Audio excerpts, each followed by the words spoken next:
बाबा बागेश्वर धीरेन्द्र शास्त्री की वजह से बुरे फंस गए मनोज तिवारी, होने वाली बड़ी कार्रवाई।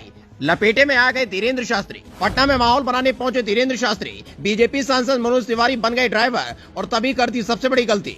अब न मोदी बचा पाएंगे न शाह कुछ कर पाएंगे। तेजस्वी की रेडार पर आ गए धीरेन्द्र शास्त्री। मनोज तिवारी ने पकड़ लिए कान। बाबा बागेश्वर के नाम से मशहूर धीरेन्द्र शास्त्री के एजेंडे को हर कोई समझ चुका है और इन दिनों जिनका एजेंडा वो पूरा कर रहे हैं वो पार्टी सिर के बल धीरेन्द्र शास्त्री के सामने खड़ी हुई है। ऐसे में धीरेन्द्र शास्त्री ने मुंबई वाला खेल पटना में खेलने की कोशिश की, लेकिन भूल गए ये बिहार है जहाँ अच्छे अच्छों की लंगोटी गीली हो जाती है। पहले तो धर्म कर्म की बातें छोड़कर सीधे बिहार सरकार को चुनौती दे रहे थे, लेकिन फिर भी तेजस्वी यादव ने किसी भी तरह का गुस्सा नहीं दिखाया था। लेकिन जैसे ही मनोज तिवारी के साथ कार में सवार होकर धीरेन्द्र शास्त्री पटना की सड़कों पर दिखे तो ऐसी गलती कर बैठे कि अब खुद ही पछता रहे कि बाबा के चक्कर में खुद का बेड़ा गर्क करा दिया, क्योंकि तेजस्वी यादव का पारा हाई हो चुका है और प्रवचन बाद में होंगे। पहले धीरेन्द्र शास्त्री की अकल को ठिकाने लगाया जाएगा, जो कानून को खूंटी पर टांगने का काम धर्म की आड़ में कर रहे थे। और इस लपेटे में बीजेपी के सांसद मनोज तिवारी भी आ गए, जिसके बाद तो बिहार के बीजेपी नेताओं ने धीरेन्द्र शास्त्री से दूरी बना ली है। पहले दे रहे थे डंके की चोट पर चुनौती, सरकार को ललकार रहे थे धीरेन्द्र शास्त्री। जब तेजस्वी का देखा गुस्सा तो हाथ जोड़कर गिड़गिड़ाने लगे।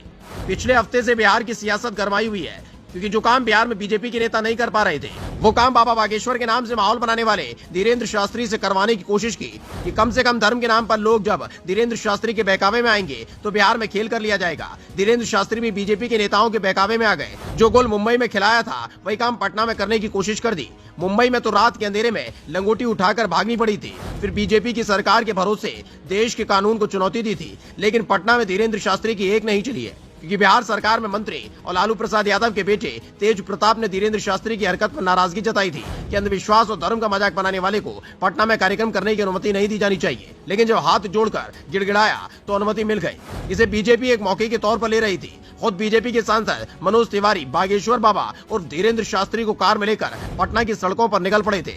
इस दौरान दोनों कानून की खिल्ली उड़ा रहे थे। दोनों ने ही सीट बेल्ट नहीं लगा रखी थी और उस पर खोलकर दांत निपोरे जा रहे थे, ठाके लगाए जा रहे थे। यानी धर्म के नाम पर कानून को खूंटी पर टांगने का जो काम धीरेन्द्र शास्त्री करता रहा, उसी काम ने पटना में आकर उसे फंसा दिया।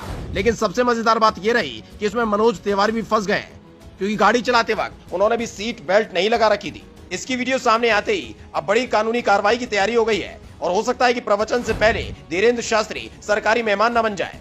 इसके बाद तो पूरी बीजेपी सहम गई है कि धीरेन्द्र शास्त्री की हरकतों की वजह से उल्टा बीजेपी के और बुरे दिन बिहार में न शुरू हो जाएं। और अब हालात ये हैं कि धीरेन्द्र शास्त्री को बिहार में पूछने वाला कोई मिल नहीं रहा है।